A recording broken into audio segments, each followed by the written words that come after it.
미래는 예측 불가능이라고 방치하면은 어느 날 갑자기 다가오는 상황이 발생할 수 있죠. 그래서 미래는 10년, 20년 전부터 미리 차근차근히 데이터를 모으고 정리해 나가면서 예측을 해 나가다 보면은 정확하게 돼서 우리가 예측 가능한 사회를 만들 수 있기 때문에 미래 예측이 필요하다고 생각합니다.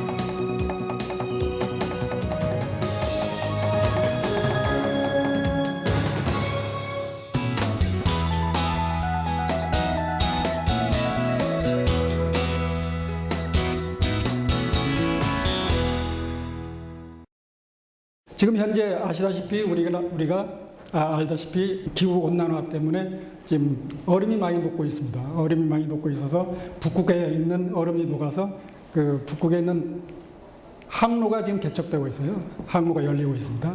그러니까 북극 항로가 열리기 때문에 지금 현재 이 우리나라 이 동북아에서 유럽을 가려면은 인도양을 거쳐가지고 수에즈운하를 거쳐서 이와 같이 하면은 약 24일, 그래서 이 정도 걸립니다. 그런데 북극 항로를 개척해서 오게 되면은 14일 정도, 그러니까 한 40%가 거리가 단축이 돼요. 이런 변화가 있을 때 우리는 어떻게 할 것인가? 전략이 필요한 거죠. 왜냐하면 전략이라는 것은 우리가 원하는 바가 있을 텐데, 우리가 원하는 것은 지금 현재 이런 남부 항로를 이용해서는 허브항을 어디서 차지하고 있냐면 싱가포르가 차지하고 있어요. 싱가포르 앞바다 가면 큰 배들이 다 그 항구에 접안을 못해가지고 대기할 정도로 거기가 그냥 번성하고 있습니다. 그럼 북극 항로가 개척이 된다. 그럼 그 허브 항구의 역할을 어디서 할 것인지, 자, 우리나라는 그냥 옆에서 굿을 보고서 그냥 있을 것인지, 이런 것이 바로 이제 우리가 미래 전략에서 다뤄야 될 일이 되겠죠.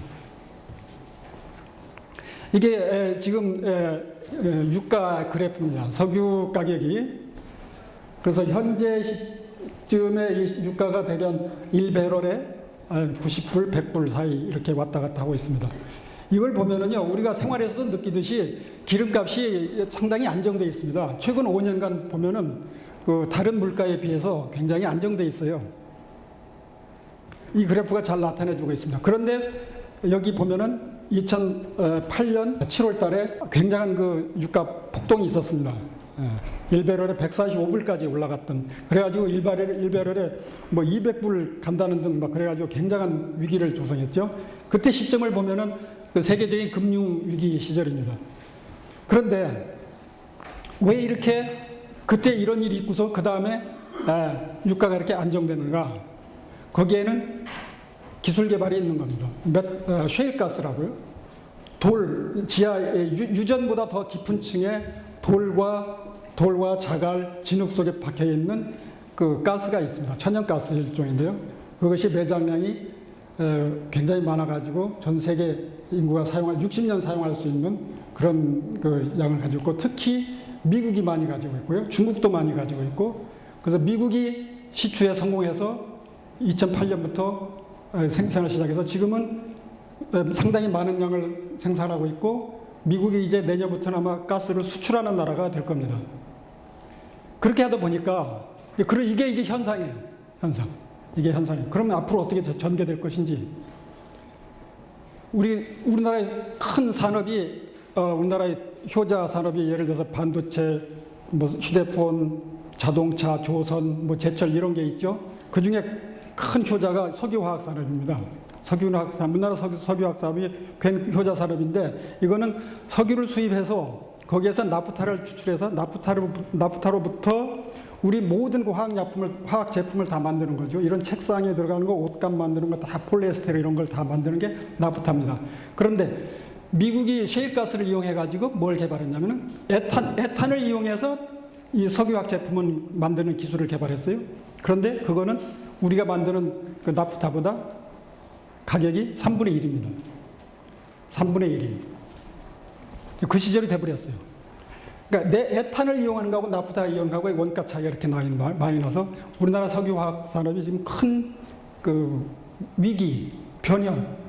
그러니까 우리도 지금 어떻게 해야 되느냐. 지금 나프타를 대신에 공장을 에탄으로 바꾸는, 에탄 원료를 쓰는 형식으로 바꾸느냐, 그 앞서서 셰일가스를 우리가 어떻게 확보하느냐, 중국으로부터 수입할 것인지 미국으로부터 수입할 것인지 등등 여러 가지 이제 전략을 세워야 되는 것이고요. 그거에 따라서 아시다시피 미국 경기가 살아나고 있지 않습니까? 제조업에 투자하고 제철소도 착공하고 뭐 이렇게 되고 있습니다. 결국은 미국의 에너지 독립을 하게 된 거예요. 그동안 미국의 에너지를 많이 수입했는데 독립하게 됐죠. 미국이 에너지 독립하게 되면 그동안 미국이 중국에다가 많은 관심을, 중동에 많은 관심을 갖고 거기에 전쟁도 하고 뭐 함대도 파견하지 않습니까? 그런데 미국이 앞으로 이제 관심이 줄어들 거란 말입니다. 그러면은 중동 문제는 어떻게 될 것이고, 그러나 그 시절에도 우리는 중동으로부터 에너지를 수입해야 돼요. 지금은 이란하고 뭐 사우디하고 사이에 호르무즈 해협이 있어가지고 거기에 이란이 호르무즈 해협을 봉쇄하느니 마느니 해도 우리는 걱정하지 않고 있습니다. 우리 석유 라인이에요, 석유선이에요. 그런데 우리는 아주 강 건너 불구경하듯이 지금 바라보고 있습니다. 그런데 그거는 왜 그러냐면 미국이 잘 해주겠지 이렇게 믿는 거죠. 그런데 미국이 관심이 없어지면 이제 어떻게 될 것인지, 네? 이런 것도 우리가 예측해 볼 수 있고요. 이 셰일가스가 중국하고 미국에 많습니다. 중국하고 미국에 많아요. 그래서 그 가스를 많이 사용한 나라가 또 이 매장량이 많습니다. 그러면은 이제 그동안은 가스선들이 바닥에 많이 떠돌아다녔는데 이제 어떻게 될 것인지, 유조선은 어떻게 될 것인지, 조선산업은 어떤 영향을 받고, 그러면 현재 LNG선은 셰일가스선으로 바꿔야 되고 뭐 등 여러 가지 영향이 있을 수 있고요. 러시아가 지금은 아시다시피 유럽이 가스를 많이 쓰는데 유럽 가스가 러시아에서 옵니다. 아마 7, 8년 전에 러시아에서 유럽으로 가는 가스를 잠궈가지고 난리가 난 적이 있죠. 그 후로 계속 유럽은 러시아로부터 에너지 독립을 하기 위해서 노력을 해왔습니다. 그런데 이제 미국이 가스를 수출하는 이제 시대가 되는 거죠. 그러면 러시아의 힘은 계속 약화될 거고, 그럼 러시아는 그 가스를 어디다 팔겠어요? 그러면 이제 극동 지방으로 우리 쪽으로 올 가능성도 있고요. 이러한 것들이 다 이게 기술 발전에 의해서 변화되는 세상이죠. 또 지난 3월 달에 큰 변화의 조짐이 있었습니다. 바다 밑에는요, 엄청난 양의 에너지가 깔려 있습니다. 이거는 압력이 높아지면은 고체로 돼요. 근데 물 밑에 지하에 1000m 정도 들어가면은 기압이 40기압 이 정도 되기 때문에 고체로 됩니다. 160분의 1로 줄어들어요. 160분의 1로 압축되어 있는 가스가 굉장히 많이 잠겨 있습니다. 우리나라의 동해, 독도 근처에도 잠겨 있고요. 그런데 일본에서 이거를 개발해내는데 성공을 했습니다. 그러면 우리도 이제 곧 할 수 있겠죠? 투자를 해서 개발하면은. 자, 그러면 완전히 이제 국제 지형이, 에너지 지형이 다 바뀌고 국제 정치도 바뀔 거고, 그렇게 되지 않겠습니까? 이런 것들이 우리가 미래를 보면서 생각해야 될 문제겠죠. 자, 미래학이라는 거는요, future study라고 보통 부릅니다. 그래서 미래에 일어난 일을 시간축 위에서 연구하는 융합학문이죠. 그래서 미래학은 뭐 어느 꼭 기술만 알아서 안 되고 또 인문 사회과학만 알아서도 안 되고 모든 걸 종합적으로 봐야지 미래를 예측할 수가 있습니다. 이거의 기본은 기존에 있던 경험과 데이터를 바탕으로 미래를 예측하는 것이죠. 그런데 기본적인 방법은 과거에 있던 데이터의 과거의 패턴을 보고서 미래를 보고자 하는 것입니다. 그래서 여기에 나오는 용어들은 미래는 앞으로 다가올 시간이고, 미래학은 이것을 체계적으로 탐구하는 것이고요. 미래 예측은 내다보는 것이고, 미래 설계는 미래에는 우리가 예측을 하다 보면은 우리가 원하는 모습이 생깁니다. 우린 이렇게 해야 되겠다. 그러니까 회사에서는 예를 들어서 이것이 이제 비전도 될 수 있고 목표도 될 수 있죠. 이런 비전을 설정하고서 우리 비전을 달성하기 위해서는 우리가 어떻게 해야 되는가?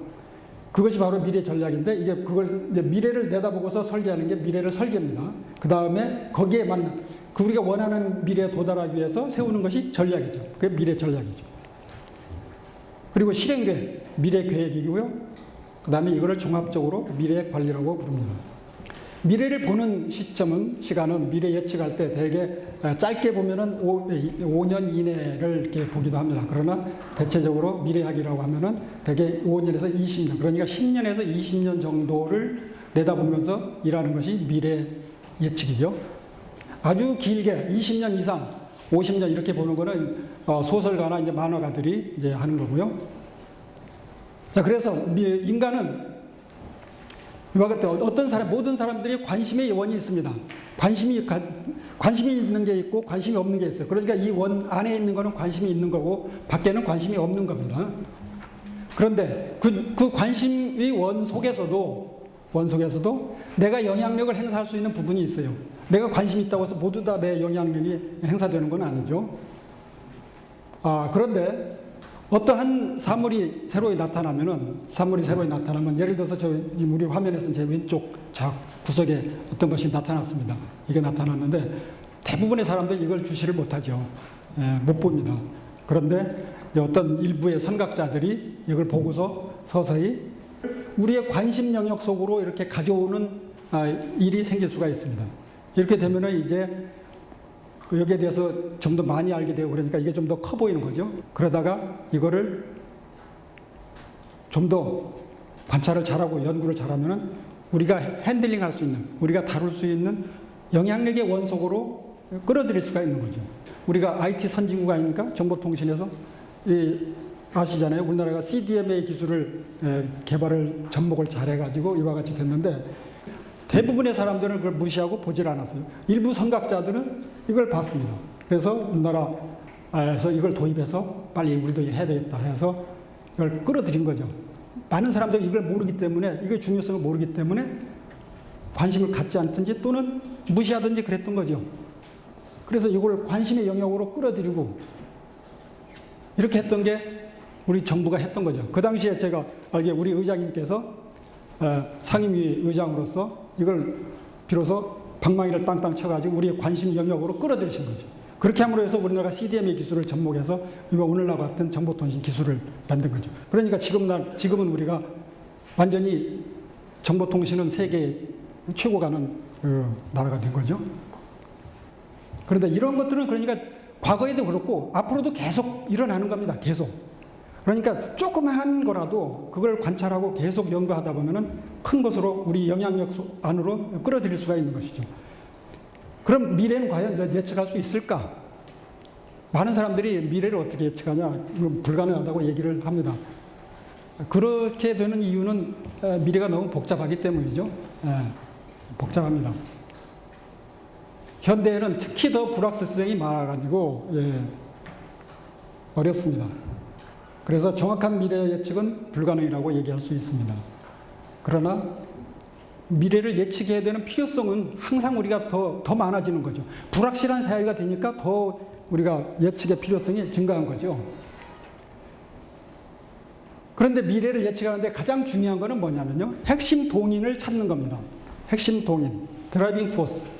핵심 동인을 찾는 것이 가장 중요합니다. 앞에서 제가 CDMA 기술을 얘기했습니다. CDMA 기술. CDMA 기술은 핵심 동인은 바로 그것이 선진국이 아주 사용하지 않는 새로운 기술이라는 겁니다. 그것을 많은 사람들이 동시에 통신할 수 있는 그런 기술이라는 거예요. 그거를 찾았기 때문에, 그걸 봤기 때문에 우리가 끌어들여서 우리가 오늘 같은 산업을 일으켰던 것이고, 그 당시에 만약에 우리 선각자들이 그 핵심 동인을 보지 못했다면은 오늘날 같은 이런 거를 만들지 못했을 거고요. 셰일가스 앞에 예를 들었죠. 셰일가스도 아주 지금 현재 현재 일어나는 그 산업의 변화, 그래 에너지 변화에서 아주 핵심 동인입니다. 드라이빙 포스예요. 이것을 미리 본 사람들은 그걸 준비를 했을 것이고 했고, 그걸 보지 못한 사람은 준비 못했고. 그러니까 새로운 에너지가 나오면은 대체 에너지 산업이 위축되기 마련입니다. 당연하죠. 대체 에너지라는 건 현재 에너지가 잘 안 될 때를 위해서 하는 건데, 셰일가스가 개발이 됐는데도 우리나라에서 또 전 세계적으로 대체 에너지에 투자해가지고 큰 손해를 본 회사들이 많아요. 예를 들어서 태양광 산업한 회사들입니다. 중국의 선테크 같은 회사. 얼마나 잘했습니까? 3년 전까지. 그런데 지금 부도가 났어요. 셰일가스 기술이 개발됐는데도 투자했어요. 우리나라에도 그런 회사들이 있죠. 아실 겁니다. 태양광 많이 투자해가지고 엄청난 손해를 본 회사들. 그건 바로 이 핵심 동인을 보지 못했기 때문에 투자를 과다하게 해서 회사가 부도나게 된 거죠. 그리고 미래는 어느 한 가지 방향으로만 전개되는 게 아닙니다. 다양한 형태로 전개될 수가 있어요. 그래서 여러 가지 형태의 모습으로 우리가 예측을 할 수가 있습니다. 그래서 복수의 이미지를 갖는 것이고요. 그래서 미래는 10년이나 20년 전부터 예측을 시작하고 그것을 10년, 20년이 너무 멀기 때문에 정확하게 맞질 않습니다. 그래서 그거를 항상 매년 또는 주기적으로 업데이트를 해야 돼요. 업데이트 하다 보면 그 미래가 가까이 다가옵니다. 업데이트 하면은 나중에는 가까이 다가왔을 때는 내년이나 내후년의 일이 되는 것이고 그때는 정확성이 굉장히 높아지는 거죠. 그래서 미래를 관리하기 위해서는 첫째, 미래를 예측해야 됩니다. 두 번째 단계에서는 미래를 설계해야 돼요. 그리고 세 번째는 거기에 도달하기 위한 전략을 세우는 거예요. 그 다음이 그거에 도달하기 위한 그 전략에 따른 구체적인 계획을 세우는 것이 미래 계획이고요. 근데 이렇게만 해놓으면은 맞는 게 아니죠. 그렇기 때문에 항상 유지보수를 해야 됩니다. 유지보수는 피드백을 하면서 업데이트를 계속 해나가야 되죠. 이렇게 하면서 미래를 관리해 나가는 것이죠. 미래 예측은 회사마다 다른 미래를 가지고 있고 국가도 다른 미래를 갖기 때문에 이 특성이 다릅니다. 그래서 미래 예측의 문제는 문제마다 특성이 다르고요. 따라서 다른 방법이 이용되게 돼요. 그래서 미래 예측 방법 중에 어떤 것이 만능인 것이 존재할 수가 없습니다. 방법 중에 어떤 만능인 것이 있을 수가 없어요. 그래서 미래 방법은 여러 가지가 있습니다. 30개, 40개가 뭐 50개 이렇게 많이 나와 있어요. 그래서 그 많은 그 미래 예측 방법들 중에서 몇 가지를 조합을 해서 나에게 주어진 문제에 적합한 걸 골라가지고 사용을 합니다. 미래에 관한 그 트렌드인데요. 트렌드를 이제 이와 같이 이제 S커브로 많이 나타납니다. 이건 무슨 그래프냐면은 여기는 시간을 나타내고요. 이 왼쪽은 사람들이 많이 알고 있는 인지의 정도입니다. 인지도. 그래서요, 어떤 일이 처음에 사건이 나타나면은 여기 초기에는 아는 사람이 거의 없어요. 아는 사람이 거의 없습니다. 그러다가 점차 이것이 아는 사람이 많아지다가 어느 시점에 되면 이제 급격하게 사람들이 많이 알게 되죠. 그러면 이때 트렌드라고 부릅니다. 추세라고 부릅니다. 트렌드라고 부르죠. 그리고 이제 모든 사람이 다 알게 돼요. 그때는 이제 대세가 되는 거죠. 그래서 앞서 제가 얘기했던 메탄 하이드레이트 이런 거는 지금 요 단계입니다. 요 단계. 아는 사람이 거의 없어요. 이런 단계의 일들을 이머징 이슈라고 부릅니다. 아주 떠오르는 이슈예요. 떠오르는 이슈. 아는 사람이 별로 없어요. 그러나 근데 이머징 이슈가 그러니까 이렇게 오다가 이렇게 올라갈 수도 있고요. 그냥 사그라질 수도 있습니다. 여러 가지 형태로 변할 수가 있죠. 그런데 이것이 이제 커진다. 그러면은 많은 사람이 알게 된다. 그러면 이제 트렌드가 되는 것이고 현재 우리나라에서 트렌드는 예를 들어서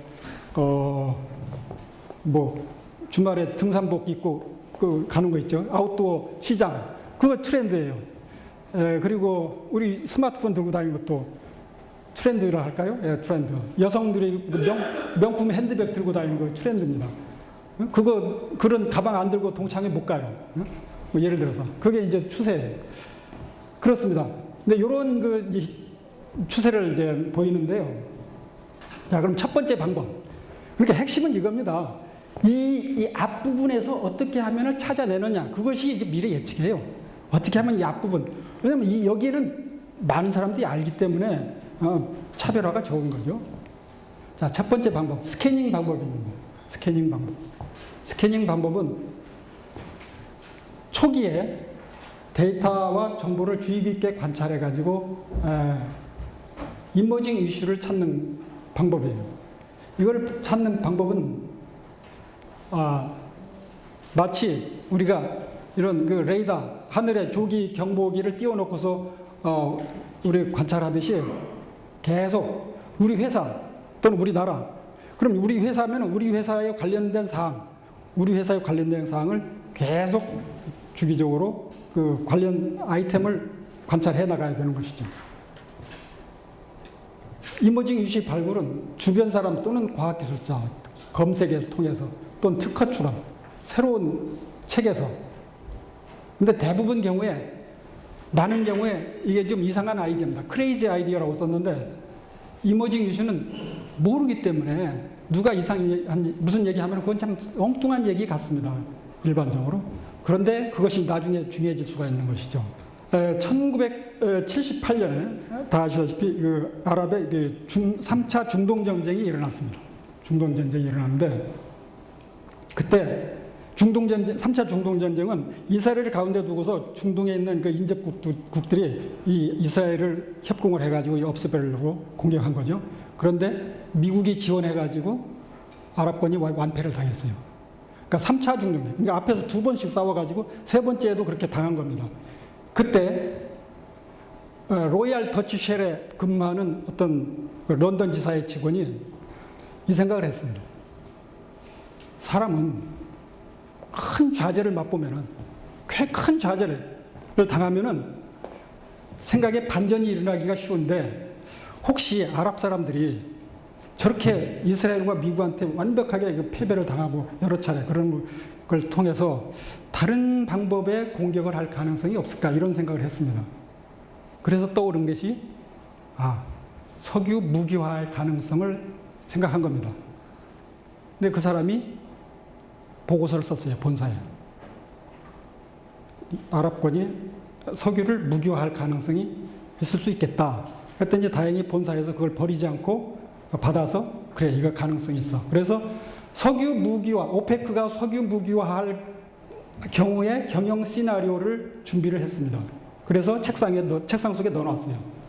근데 그 당시에 로얄 더치쉘은 석유 메이저 7개 석유 메이저 중에서 끝번이었어요. 74년에 4차 중동전쟁이 일어났습니다. 유가가 폭등했어요. 석유 무기화를 시작한 거죠. 그래서 유가가 3배가 뛰었죠, 그때. 그때 다른 석유 메이저들은 다 허둥지둥 난리인데 로얄 더치쉘은 준비했던 경영 시나리오를 꺼내놓고 경영을 시작했죠. 그래서 로얄 더치쉘이 그 후로 2등, 1등으로 올라선 겁니다. 그만큼 이머징 이슈를 잡는 것이 중요하죠.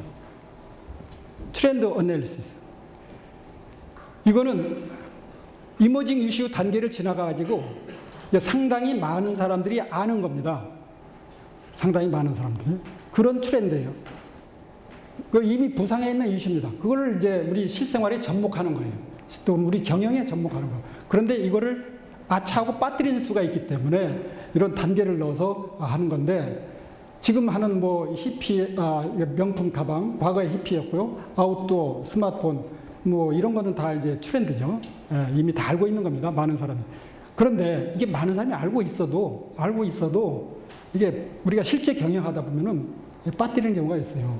국가 정책 정하실 때 노령연금 이런 거, 또 지하철 무임 승차 이런 거 결정하실 때 아까 그런 그래프 보면서 하세요.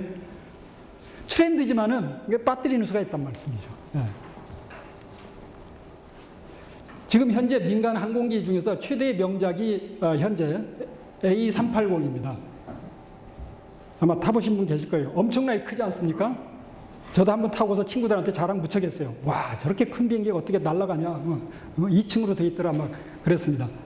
그 당시에 지금도 그렇지만은 세계 민간 항공기 시장은 미국의 보잉과 유럽의 에어버스가 이제 가지고 있죠. 나눠 갖고 있죠. 그래서 그 당시에 두 회사는 차세대 비행기를 뭘 만들까 이런 고민을 했습니다. 그때 미국 사람들은 보잉사는 맞아. 사람들은 직항을 원해. 직항. 그렇죠. 우리 다 비행기 중간에 갈아타는 거 좋아하는 사람 어디 있어요? 직항을 원해. 그러니까 시티 투 시티. 빨리 가는 비행기. 그럼 좀 작게 해가지고 그걸 개발하는 게 맞겠다 해서 개발을 시작한 게 소닉 크루저라는 프로젝트입니다. 소닉 크루저 비행기를 개발을 시작했어요. 반면에 유럽에 있는 그 에어버스는 어떤 생각을 했냐면은 미래에는 사람들이 값싸게 여행하는 걸 원할 거야. 값싸게. 그러려면은 1인당 운송비가 적은, 그래서 비행기를 크게 만들어가지고, 그러니까 대형 버스로 만든 거예요. 크게 만들어가지고, 많은 사람을 태워가지고 하고, 그래서 허브 공항에다가 사람을 내려놓으면은 거기서 작은 비행기로 자기 도시로 이렇게 갈아타는 형태로 가야지 값이 싸질 거야. 그런 개념으로 해서 A380이라는 큰 비행기를 개발을 시작을 했습니다. 거기에 맞물려서 우리가 덕본 게 사실 이 인천공항이죠. 그러니까 대형 비행기가 와가지고 사람을 많이 내려놓고 그런 개념으로 이제 여행이 전개되니까 허브 공항이 활성화된 거죠. 그래서 우리 인천이 허브 공항이 된 거죠. 예. 저는 우리나라가 정말 꿈 같은 일이라고 생각합니다. 이게 우리 발전한 것도 그렇고 우리가 허브 공항을 갖고 있다는 거, 그 놀라워서 제가 과연 어떤 사람이 인천공항을 처음에 기획을 했을까 궁금했어요. 결국 찾았습니다. 80년대 후반에 인천시의 도시국장 하는 젊은 사람이 저기다가 공항을 만들고 송도 자유도시를 만들고 하면 좋겠다는 그런 아이디어를 내가지고 윗분들한테 설득을 해가지고 이렇게 됐다고 그래요. 근데 굉장한 사람이라고 생각합니다. 네트워크 분석이 그 다음 있습니다. 네트워크 분석은 우리가 많이 아는 빅데이터입니다. 빅데이터. 구글이나 네이버, 다음 이런 검색을 하면은 거기에서 데이터들을 얻을 수 있죠. 바로 그것이 가장 간단한 빅데이터 분석이죠. 그래서 검색 키워드를 넣고 이슈 키워드 넣어가지고 하는 거죠. 그래서 키워드와 키워드 사이의 관계가 어떤 것이 찾아서 우리가 태양광 산업을 한다. 우리 회사 태양광 산업 한다. 그러면은 태양광을 구글에서 검색을 해요. 그러면 태양광하고 함께 나오는 검색어가 있을 수가 있어요. 근데 이게 한 번 나와, 그 다음에 해도 또 나와. 그러면 분명히 태양광 하는데 이 셰일가스가 같이 나온다. 그러면 분명히 태양광하고 셰일가스하고 관계가 있을 수 있습니다. 그러면 그 연관을 찾아서 연구를 해봐야 되는 거예요. 우리나라에 태양광 하다가 실패본 회사들이 바로 이런 걸 안 한 거예요. 네트워크 검색을 안 한 겁니다. 당연히 특허 추세를 봐야 되죠. 논문도 검색해야 되고. 이것이 이제 네트워크 검색 분석이고요. 그 다음에는 주기적인 변동.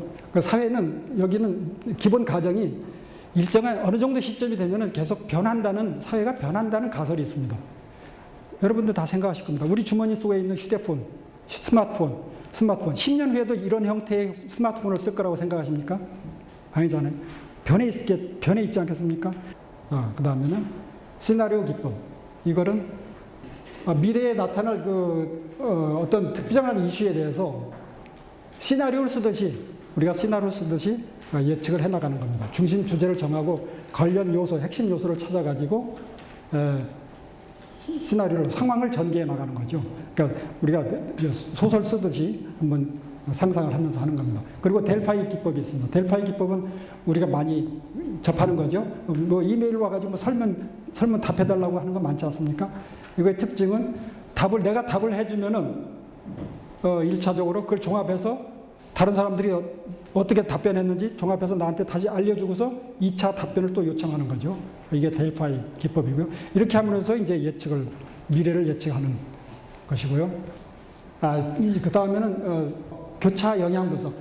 그러니까 미래를 바꾸는 그 요소 중에 이제 드라이빙 포스. 핵심 동인이 몇 가지가 있는데 그것들 사이에 또 상호 교차 영향이 있을 수 있습니다. 그것들 사이의 관계가 어떻게 되는 것을 따져보는 것이 바로 교차 영향 분석이죠.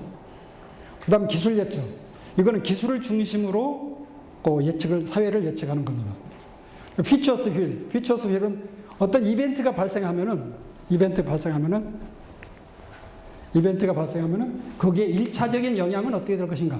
1차적 영향은 어떻게 되고 그 다음에 2차적 영향은 어떻게 될 것인가를 분석하는 겁니다. 예를 들어서 앞에 제가 예를 들었던 셰일가스가 처음에 개발됐어요. 자, 기술이 개발됐습니다. 근데 개발됐으니까 그 1차적 영향은 어떤 것이야? 그럼 당연히 유가가 안정되고 뭐 등등등 미국이 에너지를 수출하고 이렇게 될 겁니다. 그 다음에 그럼 그렇게 되면 미국이 에너지 수출하게 되면 국제 정치는 어떻게 될 것인지, 국제 정치 러시아의 러시아와 미국과 유럽의 관계를 어떻게 그 2차적인 영향을 분석하는 것이 바로 이 피처스 휠입니다. 그 다음에 이제 타임드 스와트. 이건 카이스트에서 만든 방법입니다. 우리 다 아시죠? 스와트 방법 많이 하시잖아요. 이런 강점, 약점, 기회, 위협 이렇게 해서 그동안 분석을 많이 했습니다. 이거를 근데 카이스트에서는 타임드 스와트라고 바꿨습니다. 타임드 스와트는 시간치 위에서 분석을 하는 겁니다. 스와트 분석을 현재 시점에서 스와트 분석을 하고 미래 시점에서 나 자신을 미래 시점, 10년 후에로 이동을 시켜가지고 그 시점에서 다시 스와트 분석을 또 해보는 거예요. 그러면은 변화를 알 수 있고 또 그러면은 이거를 우리가 원하는 모습이라 한다면은 이게 우리가 원하는 미래의 모습이라 하면은 여기에 도달하기 위해서는 무엇을 우리가 해야 되는가? 현재의 모습은 지금 얼음이 녹고 있어요. 얼음이 녹고 있어. 10년, 20년 후에는 북극 항로가 열려 있을 거야. 그러면 우리는 마음속에 여기에 부산항을 허브 항구로 만들어야 되겠다. 이런 꿈을 가진다. 그러면 그 사이에 어떤 전략이 필요한가? 이걸 연결해 주는 전략. 이런 걸 가능하게 해주는 게 타임드 스와트 기법입니다. 자, 그럼 이제 마지막으로 이것도 카이스트에서 만든 방법인데 3차원 방법을 매우 간략하게 말씀드리도록 하겠습니다. 이 방법들은 어느 하나만 가지고 할 수 있는 것, 미래를 예측할 수 있는 것도 아니고 여러 개를 종합해서 써야 되는데 또 이걸 종합해서 쓴다 해도 오류가 많이 납니다. 항상. 에러가 많이 나와요. 그런데 좀 우리가 만든 거는 그런 오류를 좀 줄이고 오류가 나타날 가능성을 줄이고 차근차근 단계별로 해서 정확성을 높이자는 것이 저희가 만든 3차원 미래 예측법입니다. 자, 3차원 미래 예측법은 그래서 목적이 오류를 줄이고 체계적으로 미래를 예측하는 거예요. 그런 생각하는 방법을 프레임을 제공하고 있습니다. 이거는 5단계로 되어 있어요. 1단계는 관심 영역을 설정합니다. 우리가 무엇에 관심이 있는가? 우리가 무엇을 진짜로 예측하고 싶은가? 그걸 정하는 것이 관심 영역 1단계. 2단계는 그거하고 관련 영역을 정합니다. 그러니까 1단계는 우리가 진짜 관심 있는 거, 그리고 2단계는 그거에 파생돼서 그거에 영향을 주는 요소들, 그걸 찾는 거예요. 3단계는 거기에 과거 데이터를 찾습니다. 그리고 4단계는 그리고 미래를 결정해주는 요소를 설정하고 5단계는 비로소 이제 예측을 하는 것이죠. 자, 그러면은 단계별로 하나씩 보도록 하겠습니다. 자, 1단계입니다. 1단계는 문제를 정의하는 거예요. 우리가 정말 무엇을 예측하고자 하는 것인지. 저기 예를 들었습니다. 여기 빨간색으로 쓴 게 여기 예인데요. 저는 그러면 10년 후 2024년에 한국 시장의 휴대폰 시장을 예측하고 싶습니다. 이건 많은 사람이 그렇게 생각할 수 있죠. 2024년에 한국 시장의 휴대폰. 자, 그러면은 이걸 어떻게 표현을 하냐면요. 여기 그림처럼 3차원으로 표시를 합니다. 여기 3차원으로 시간. 여기는 시간을 나타내고 있어요. 그리고 저 위에는 공간을 나타내고 있습니다. 여기는 분야를 나타내고 있어요. 그래서 우리가 정의했던 2024년, 그러면 현재가 2014년이라고 한다면은 2024년 여기에 표시를 해둬요. 자, 10년 후 어디? 한국에서 그리고 휴대폰 시장 이렇게 3차원 위에서 표시를 합니다. 이게 1단계 끝이에요. 2단계는 1단계에서 했던 그것에 정의한 것에 관련 요소, 관련되는 것을 찾아 나갑니다. 관련 요소를 찾아 나가요.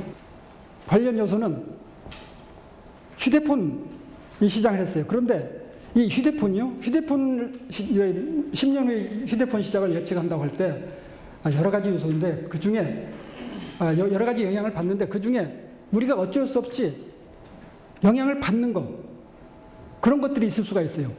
예를 들어서요. 월드컵이 열린다. 월드컵이 언제 있다. 또 선거가 언제 있다. 또 올림픽이 언제 있다. 이런 거는 월드컵이 있다든지 올림픽이 있다든지 그러면 스마트폰 시장이 영향을 받는 거죠. 당연히. 화면이 더 커져야 된다든지 뭐 이런 영향을 받는 거죠. 또 매출이 는다든지. 그런 꼭 영향을 우리가 받는 요소들을 찾아 나가야 돼요. 그거를 저는 딥 팩터라고 부르고 있습니다. 그리고 고정된 거예요. 우리가 어쩔 수가 없어요. 이미 올림픽 언제 하는 거 정해져 있어요. 선거 언제 한다는 거 정해져 있어요. 출산율 거의 다 정해져 있어요. 그 다음에 공간 영역에서요. 공간 영역에서는 한국의 휴대폰 시장이라고 그랬어요. 그런데 한국이 어떤 뭐 고립된 나라가 아니에요. 그러니까 한국에 영향을 주는 다른 나라들 상황, 미국이라든지 중국, 일본 등 이런 나라들의 요소를 찾고 또 경쟁 회사들, 노키아나 애플이나 이런 회사들을 여기다가 정의를 해놓습니다. 그리고 휴대폰이 뭐 하늘에서 뚝 떨어져서 휴대폰이 만들어지는 게 아니고 거기에 부품이 여러 가지 있고 그게 영향을 받습니다. 그래서 배터리 기술 중요하지 않습니까? 그 칩, 키보드, 3D 기술, 바이오 센서 뭐 이런 것들의 영향을 받아요. 그렇기 때문에 이런 요소들을 다 찾아 나가는 거예요. 이것이 이렇게 하다 보면 너무 당연한 것 같지만은 이렇게 찾지 않기, 이렇게 체계적으로 하지 않았기 때문에 보잉사가 차세대 비행기를 개발할 때 유가를 빠뜨린 겁니다. 유가가 오를 거라는 요소를 빠뜨려가지고 그렇게 실패를 본 거죠. 그러니까 이런 과정을 거치면은 그런 중요한 요소를 빠뜨리지 않을 가능성이 많아지는 거죠. 그 다음에 그럼 이렇게 해놓고요. 이거를 이렇게 좌표에서만 그리지 말고, 왜냐면 이제 이거를 데이터를 다 모아야 되거든요. 여기 과거 데이터들. 그래서 그 다음 페이지에는 테이블을 다 만들어 놨었습니다. 테이블. 요소들을 위한 테이블, 공간 차원에 있는 요소들을 위한 테이블, 분야 차원에 있는 테이블. 이런 테이블을 이제 마련해 놓는 거죠. 그 다음에가 이제 3단계입니다. 우리 영향 주는 요소들을 다 찾아놓고 테이블을 다 만들어 놨으면 그 테이블에 과거 데이터를 메꿔 나가는 거예요. 너무 당연한 얘기입니다. 미래를 예측하기 위해서는 과거 데이터를 알아야 되고 과거 데이터의 패턴을 찾아야 된다고 그랬어요. 그건 당연한 얘기입니다. 그래서 여기에 제가 각 테이블에 파란색으로 표시해 놓은 게 과거 데이터입니다. 이거는 도서관에서 찾든 인터넷에서 찾든 이 자료를 계속 찾아 나가는 거죠. 그래서 시간 차원의 테이블, 공간 차원의 테이블, 분야 차원의 이렇게 3개의 테이블이 있습니다. 이렇게 칸을 만들어 놓으면은 빠뜨리지 않을 가능성이 많아요. 그 다음에 4단계가 미래 환경입니다. 미래 환경. 그래서 앞에 제가 휴대폰에 영향 주는 그 어쩔 수 없는 요소, 딥팩터 또는 독립변수, 이것들이 예를 들어서 선거가 언제, 그럼 앞으로 향후에 선거가 언제 있지? 인구는 어떻게 변할 것인가? 올림픽은 언제 있지? 이거를 미래 10년 안에 우리가 예측하는 시점까지 다 조사해 놓는 겁니다. 이미 다 정해져 있는 것들이에요. 우리가 어째 할 수 없어요. 자, 그 요거를 해서 예측을 해 놓는 거예요. 이게 바로 이제 미래를 내다보는 겁니다. 4단계가. 이건 근데 우리가 다 정해진 거예요. 정해진 거. 예를 들어서 노인 인구 비율, 그리고 GDP 예상되는 거 다 있죠. 선거 언제 있고 이런 거 다 있습니다. 이와 같이 하면 4단계가 끝납니다. 4단계가 끝나요. 그러면 이제 5단계가 돼가지고 예측할 수가 있는 거죠. 그럼 지금까지는 자료를 다 준비해 놨어요. 데이터를 다 준비해 놨기 때문에 5단계에 들어와서 이제 예측할 수 있는 겁니다. 여기 예측은 앞에서 제가 소개해드렸던 11개 방법, 그거를 이용해서 하셔도 되고요.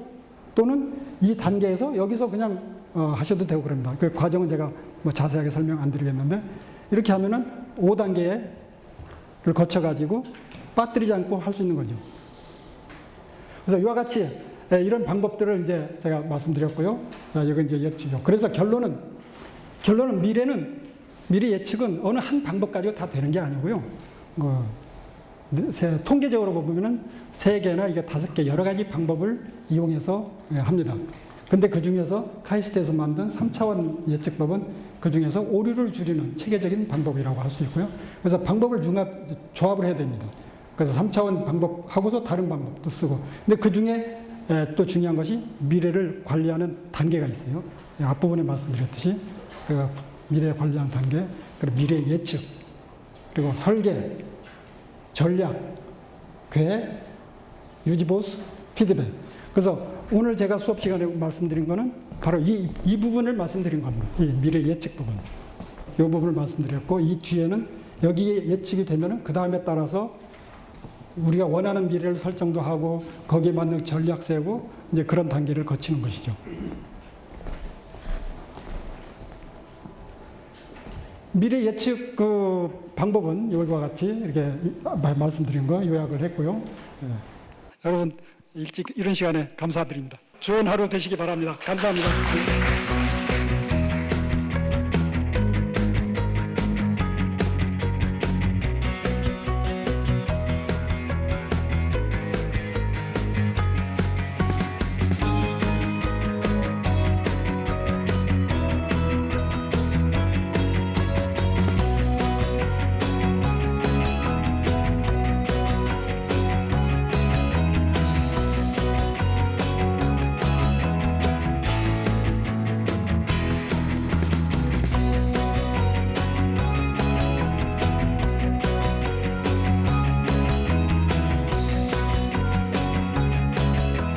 미래는 야생마와 같습니다. 그냥 방치하면은 언제 갑자기 우리에게 닥쳐가지고 우리를 힘들게 만들고, 그러나 미래를 10년, 20년 전부터 계속 관찰하면서 연구해서 데이터를 모아가다 보면은 우리 앞에 가까이 왔을 때는 상당히 정확하게 우리가 예측할 수 있고 관리를 할 수 있게 돼요. 그래서 우리가 이런 미래 예측 방법, 미래 전략 이런 것을 공부해 둘 필요가 있는 것이죠.